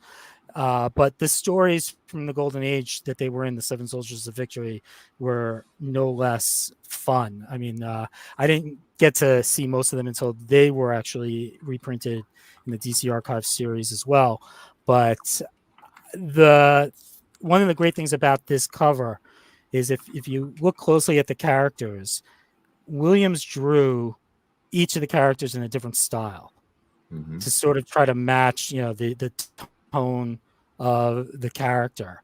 And he even did that. There's a short story within the book itself with the Seven Soldiers of Victory, and he carried that over into that as well. So, like, if you see the Western hero Vigilante over to, so front and center is the Crimson Avenger, and to the right of him, you've got Vigilante, who is a Western character. And just looking at those two characters side by side, you see them, there's a different style that's used. And if you look up at the top, you have TNT and Dynamite, who were not actually original members of the Seven Soldiers of Victory, but are here because DC continuity, always changing and always a mess. They used them to replace the written out of continuity Golden Age Green Arrow and Speedy. But yeah, you look at the style of those two characters, and they're between the Shining Knight in the middle, and you can see the completely different styles used there as well. So, I mean, I don't know how many artists would be able to pull off something like this, to have different characters on the same cover, in different styles. It's pretty impressive. Yeah, no, I agree with you there. But JH is very, very talented. And yeah, the page layout's fun on it. The 7 in the background. I mean, all that makes this, for a very interesting cover and layout. Is this something, how long have you had this one? I've had this a few years. I bought it directly from him. Okay. That yeah. was my next question. Yeah. Well, Robert Berman says they are more like DC's Invaders.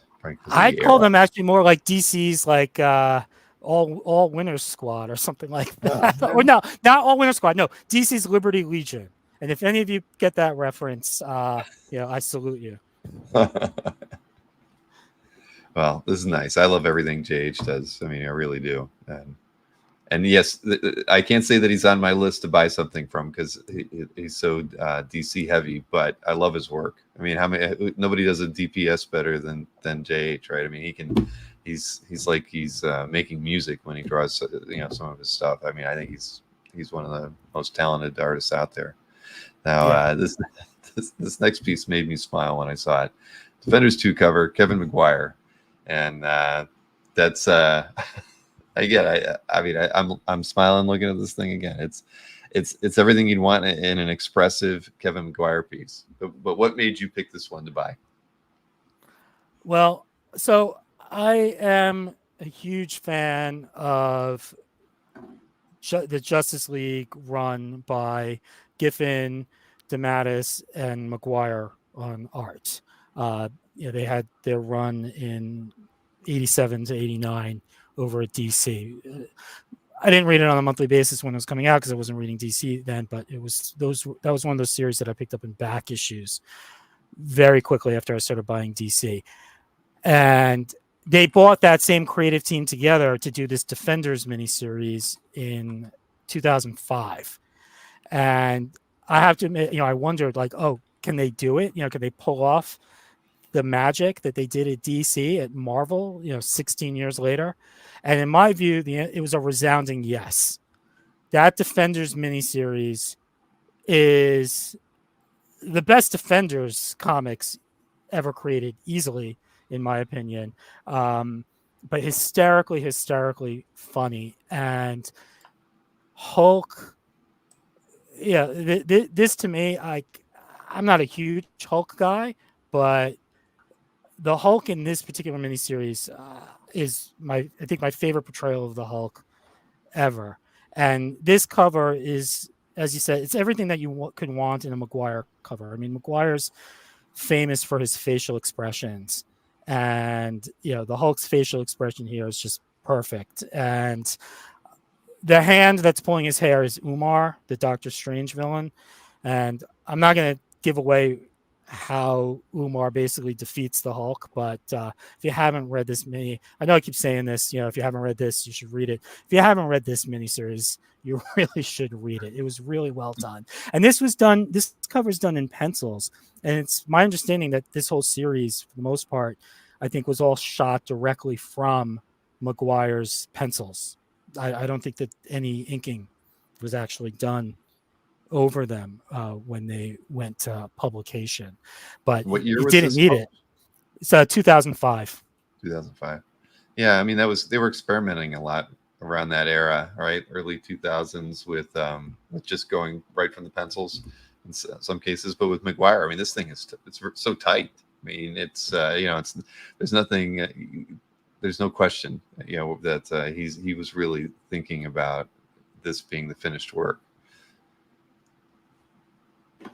Priceless expression on Hulk's face. You got that right, Tariq.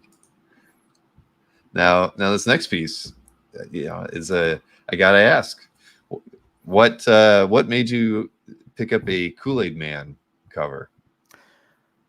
It's Kool-Aid Man. It's cool. I mean, it's one of the wackiest like product mascots of all time. This living, container of Kool-Aid that would break through walls, and the commercials, were on all the time growing up, and a guy in a giant Kool-Aid Man costume breaking through walls, saying, with his signature catchphrase, "Oh yeah." I wasn't even a big Kool-Aid drinker as a kid. I think my mom thought that it was too much sugar and would rot our teeth or something, which my teeth are already rotted anyway, so didn't do me any good there. But I just love the character. I mean, and the notion that they did an actual comic book series in the 80s starring basically a corporate product mascot. I can't explain it. I just think it's that it's funny. I mean, did Kool-Aid pay Marvel and then Archie to do this, or did the companies actually pay a licensing fee, the comic book companies, to whoever it is that makes Kool-Aid to do this? I mean, these are the types of questions that keep me up at night. But I mean, it's Dan DeCarlo. You have Kool-Aid Man, wearing a clothes. You don't see that every day. I mean, it looks like he's got like a sports coat on and a bow tie. So this is definitely a piece that I will treasure forever. Well, you should. I mean, this is something we can literally say is rare as hen's teeth. That I'm sure there's other Kool-Aid Man pieces on CAF. I just can't say that I've come across one before. So this is Dan DeCarlo on top of everything else. Yep. It's not just that they got Archie to to agree to publish it, but I mean you got Dan DeCarlo to do the cover too. So I mean, what was Dan thinking when he got this job? I guess it was a paycheck. It's a paycheck, right? Well, I had to look. I had to pull this up just to see the color image too. So, yeah, that's pretty funny. I mean, but this would have caught your eye on a newsstand, that's for sure. I remember these two. Like, they were in like every quarter bin, I think, in every comic shop in the in the late 80s and early 90s. Nobody wanted Kool-Aid Man comics, unfortunately. So the series didn't last very long. I think he's primed for a comeback in comics. Yeah, I mean, I think we could definitely work them into some kind of memes on dueling dealers. That might be interesting. I can tell you I've thought about it, but I just was like, I'm not sure what to do with it. But I mean, come on, he can go through a brick wall. I mean, that's like two of our favorite things in one, right? Breaking a brick You wall and got some it. Kool-Aid man. All right, I'm starting to think. I think we got something for either Mike or Anthony to film now. We'll work this out. I know I can turn one of them red, so I've made it Mike Green often enough. Man. All right. Well, that's great. That is a hard to come by piece. So now we have Paul Renault. And then you were talking about Carol Danvers earlier, and now this is a variant cover to Black Panther issue 3. So to me, Carol Danvers is will always be binary because that's who she was when I first started collecting comics, and I love Paul Smith artwork as much as everybody else does because he's one of the best, and I would love to have a Paul Smith X-Men page or X-Men Alpha Flight page one day because I loved his work on that. But as you know, that stuff's not easy to come by, and when it does come along, it can be a bit pricey. So, what was the next best thing? This, which I happen to be a big fan of Paul's art. I think I first noticed it when he was doing covers actually for Nick at Dynamite on the I guess the Warlord of Mars family of series. I'm pretty sure that was where I first saw it, but I think he did quite a few covers for Nick a number of years back, and and he even he signed it like after PMS, after Paul Smith. But you have the Paul Smith lineup of the X-Men here. You have the Starjammers, who when Smith first started work on the X-Men book was at the end of the Brood story that was in outer space. I think with X-Men 165 that Cockrum had started. So if I can't have a Paul Smith X-Men cover, I'm happy to have this. Sure. It's he definitely is vibing on Paul very well here. So yeah, I like this piece a lot, and so does Jason. He's already trying to figure out what he can trade you for it. Tariq reminds us that the Dave Cockrum cover to 164 with Binary is burned into their memory. I mean, everybody's. I mean, if you were buying comics off the shelf at that time, there was something striking about that image and that character, and to this day, I mean, it's just Tariq saying that it's like boom, you can always remember that cover, the colors, everything. So, Colin says today is Paul's birthday. Ironic.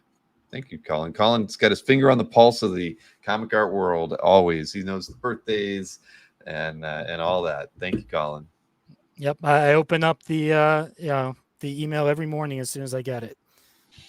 Yes, well, if that email is all due to Colin's hard work that he puts into all that, and I sincerely appreciate it. There's so much that Colin does that he does not get credit for, but the daily email definitely is his biggest contribution to CAF every single day of the week, Saturday and Sunday included. He gets no time off from it. Now, and I was not familiar with this image, of course, but the moment I see it, I think of Jay Anacleto, of course, because it's nobody pencils a cover quite like Jay. So, but man, this is awesome. I love it. Yeah, I mean, did you have to have it when you saw it, or was this something you had to work yourself into? No. I've wanted a cover. I wanted something by him for quite a while, and I mean, which basically means getting a cover because I don't really think he does much, but in the way of interior work, at least not for a very long time. And I like Dazzler. I like Dazzler particularly in her original disco era costume. I like these characters. You got Jubilee, Boom Boom, and Dazzler together from the short-lived but a lot of fun Exterminators series. So the art on this just blew me away. This was something I actually bought off of Kirk on CAF, that he had up. Thank you to Kirk for making that available for sale. And this is one I think I got to get onto my wall at some point in the not too distant future to fill up some of that wall space. Yeah, I mean, he's just amazing. Looking at the blacks. I mean, you could talk about the figure work and everything, but the quality of just the blacks behind them and the handling, the lighting behind them. I mean, all of that is exactly what you expect out of something by Jay, where he fills these pages with his pencils like this, and it just blows your mind. I mean, it's he's and I've gotten to see a few of these because I've run into Kirk at San Diego Comic-Con and whatnot, and I've seen a lot of Jay's work in person. So yeah, this is great.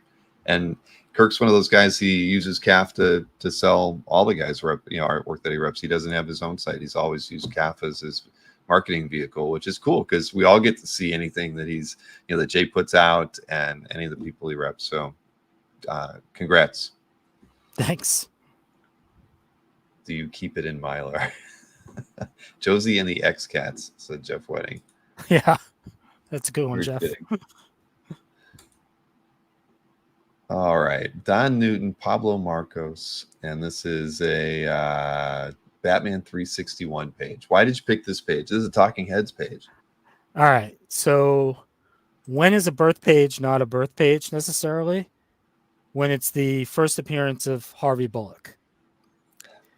So, I mean, I'm a big fan of Don Newton's art. I think I first saw it on, I think it was like a fill-in issue maybe that he did the Avengers that I had picked up out of a back issue bin as a kid. But, he's a artist whose, career was tragically, cut short.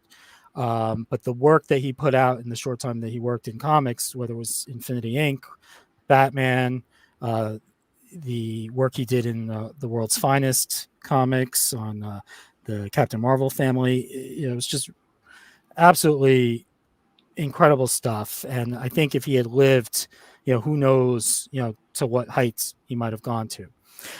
But talking about this particular page, so I had wanted something by Don Newton for a while. And I remember there was a period on eBay where it seems like every week somebody, I guess, had a large collection of them, or maybe was selling them for the estate, and it would put up a couple of pages every week or so, and every single time I got outbid. Eventually, years later, this one came along, and I picked it up, and this is so. I think anybody who's a Batman fan knows who Harvey Bullock is. I mean, it's a character that's not only been prominent in the comics, but in other media as well, including the Gotham TV show and different animated series. So Doug Mensch, who wrote this book, and Don Newton created Harvey Bullock in this issue, in this page. It's his first appearance. And for many years, this was considered his first appearance. And if you even look at his Who's Who in the DC Universe entry, this is listed as his first appearance. But a few years later, somebody, and I don't know who brought it to DC's attention, said, oh, Doug Mensch and Don Newton didn't create Harvey Bullock. Bullock appeared in Detective Comics 441 in 1974. Now, if you look at that 1974 comic, there's a Lieutenant Bullock in it, no first name. It's just Lieutenant Bullock. He doesn't look anything like Harvey Bullock. He doesn't act like Harvey Bullock. He just shares a last name with Harvey Bullock. And that issue was by Archie Goodwin and Howard Chaykin. And I guess there was some back and forth as to whether or not that should be considered Harvey Bullock's first appearance, which would then make Archie Goodwin Harvey Bullock's creator. And Doug Mensch ultimately decided, this was after Archie had, passed away, and he was another one who left us way too young.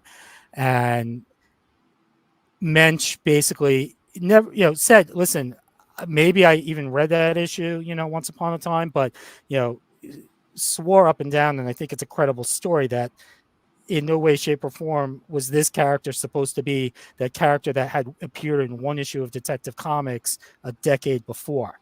But Mensch wanted Archie Goodwin's widow to get the creator credit and the royalties that would come from that.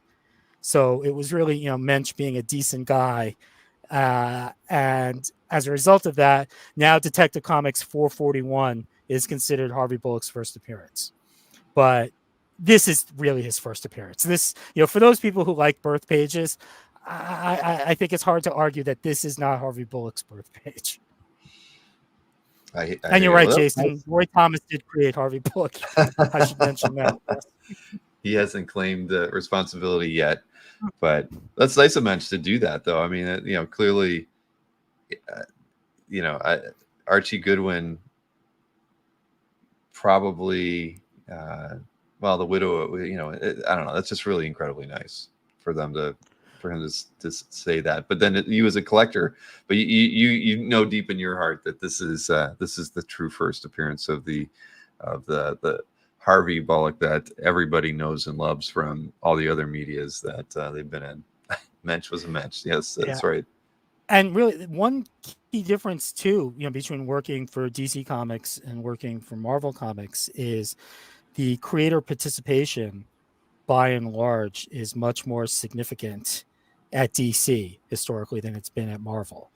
Like DC's done a much better job paying a much higher rate to creators when characters that they created are used in TV shows, cartoons, or movies. So given how prominently Bullock has been used over the years, it's probably a decent amount of money that went to Anne Goodwin, sure, as a result of that. So really, when you think about it, is that was Doug Mensch, not his good deed for the day, his good deed for the decade. Agreed. Now these last two pieces that we have to look at, I mean, they kind of share some similarities, but in this next piece is is done by one of my all-time favorite artists, and it's sweet. Batman 66 meets Wonder Woman 77 by Mike Allred. I mean, I love Mike's stuff. He's such a nice guy. I love everything he does. When he was doing those retro Batman covers, they were all fantastic. And if I could own every piece of art that Mike Allred puts his hands to, I would, because I just love his work that much. This is beautiful. And this is something that I do have this off camera hanging up on my wall here in my home office, and it's definitely one of my favorite pieces in my collection.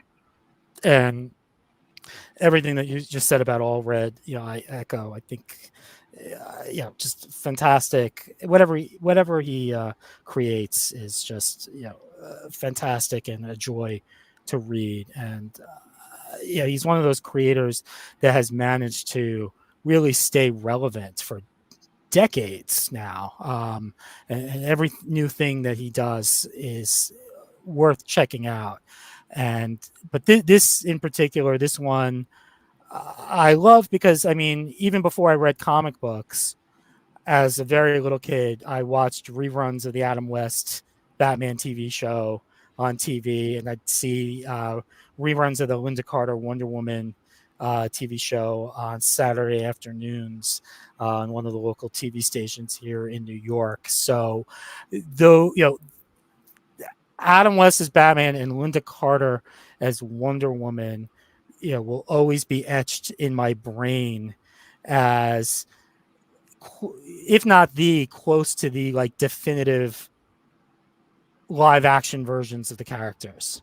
I mean, I really don't think anyone can, no disrespect to Gal Gadot, but I don't think anyone's ever going to match Linda Carter live action as Wonder Woman. She was just so perfect in the role. Absolutely, especially people who grew up on the JLA cartoon or whatnot. And you see Linda Carter. I mean, she was perfect, really was, and Allred really just captures, like it feels like he's like captures the essence of mhm. those, of those characters, of those With half a live face, action. you Yeah, know, with half a face, he's got their eyes right. I mean, I mean, like you said, the essence is there, but this is fantastic, absolutely wonderful. When did you pick that up from him directly? I picked it up from Simon. Oh, sure. Yeah, who sells his stuff. That's about as direct as you're going to get. Yep. All right. Last but not least, probably the crowning piece in your collection, one that several people remember fondly, the Black Canary 3 variant by Dave Bullock. Now, what prompted you to buy this? Because it didn't sell on Dueling Dealers right away. I know, and this is another one where I wasn't able to watch Dueling Dealers live, and I watched it after later on that night, and when Mike was selling the cover, it was just I just thought it was so hysterically funny, and I was like, oh, somebody had to have bought that. It's just just based on Mike's presentation, and nobody did.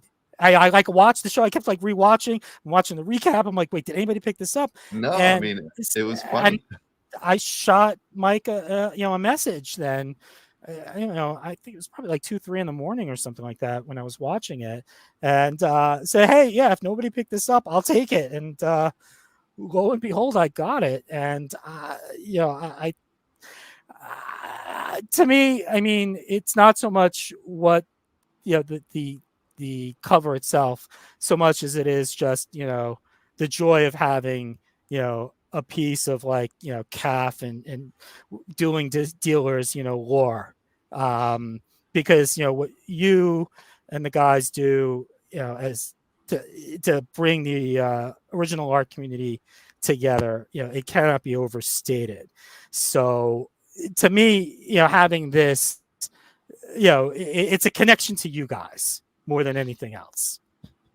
Yeah, well, I'm envious. I always thought about this piece after that show because, again, it was those first 20 or 30 episodes. There was just so many fun things that went on, and everything was so spontaneous because we didn't have a rhythm, and we didn't really it wasn't all worked out early on, and it was pieces like this or the Hulk with the pearl necklace or the Ramita Senior to Dong piece, all of that stuff. You remember, and it just makes you laugh, and remember how much fun we were able to have together, trying to find a way to not be so damn bored during the pandemic. And this piece was one of them. It was like you couldn't unsee it, right? The moment it came up, I mean, I think everybody just was in shock. And Mike probably didn't think anything of it at first. I'd have to go back and watch that episode, but it's just one of those minutes, like when he kept saying homage, I mean, all those dumb things that were a part of the show that were just us being natural. It's just so stupid sometimes. But I'm so happy that you have this art, because I think it will always remind me of the show too. Whenever I stumble across your CAF or I see this piece, I'll always think that. And yeah, it's something that definitely I have a lot of pride in, putting together, working with those guys on the show and getting to kind of make fun moments for everybody in the hobby. Yeah, again, I'm glad you picked this as your 20th piece. We did, this wasn't, we didn't organize this. She's thinking about, oh yeah. But anyways, yes, it's fantastic. And one of these days, I'm going to try to track down the guy that got the Ramita Senior piece, because I've always wanted it. I don't care if I have to overpay for it. I just think I know that I would look at that piece and laugh forever, because of the meaning and significance it has to the channel and just that time period in our lives. So let's see here. So we made it. We got through 20 pieces, Michael. Yeah. And we both stayed awake through it. we both been working hard of late, and have had interesting schedules, but we did it. You had what did you had a Red Bull or something going on there? Yep, I I hadn't seen it yet. finished it. Yep. We powered through this thing, but what shows do you have coming up that you're going to? Is there any place that you're going to be at that other collectors might run into you? I'll be at New York Comic Con. Yeah. That's sort of my regular haunt, and I have my tickets for OAX in Good. January, of course. It was a fun time at the first one, and I'm sure this second one's going to be, even bigger and better. It definitely will be. We've got some big announcements coming up. I think I would have to remind myself of the date. I think it's the 29th. Yeah.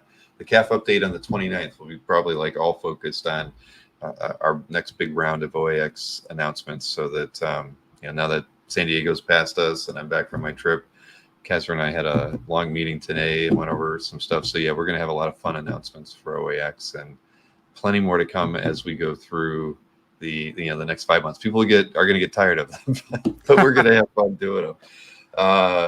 But all right, cool. So New York and then OAX, and of course, I've linked your CAF Gallery in the chat as well as in the show description. So anybody who hasn't popped into Michael's CAF Gallery in a while, you should definitely check it out. Leave some comments on his art, especially pieces that you saw tonight that you like that are in his CAF.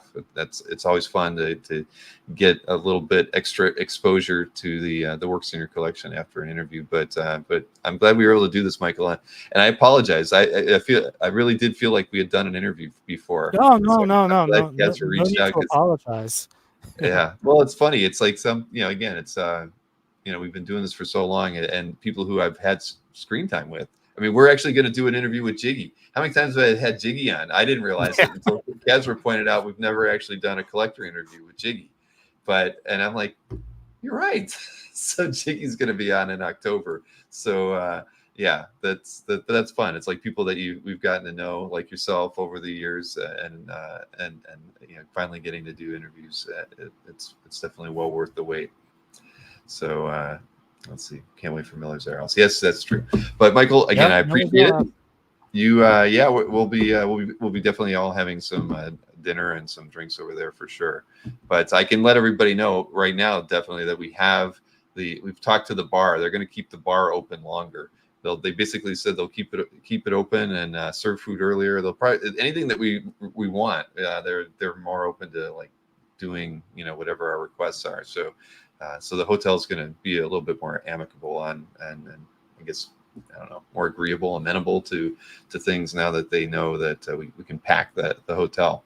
So did you get your room already too? Yes. Good. Yeah. Good. I booked my room the same day. I think I bought. Yeah. Same day I bought the tickets. I booked my room. Perfect. Yeah. We haven't, they don't give us lists yet of who got what, but that's the one thing I'm more concerned about that is people waiting too long and then they're not going to get a room at the main event hotel, which, so is it. It's not a long walk, but yeah, anybody who's going to the show definitely wants to be there. But anyways, great show. Great talking with you, Michael. And I appreciate everybody hanging out in the chat with us tonight. I can tell you that I know I've been promoting that tomorrow night we were going to do an art drop with Anthony, but schedules ended up being that we're going to be doing a regular Dueling Dealers episode tomorrow. And then the art drop with Anthony will be the following week. So for those of you who are looking for a solo show with Anthony, you'll just have to wait another 8 days for that. But that's the schedule as of today. So Michael, have a wonderful night. Thanks for doing this with me, and everybody in the chat, thanks for hanging out with us. We'll see you again soon.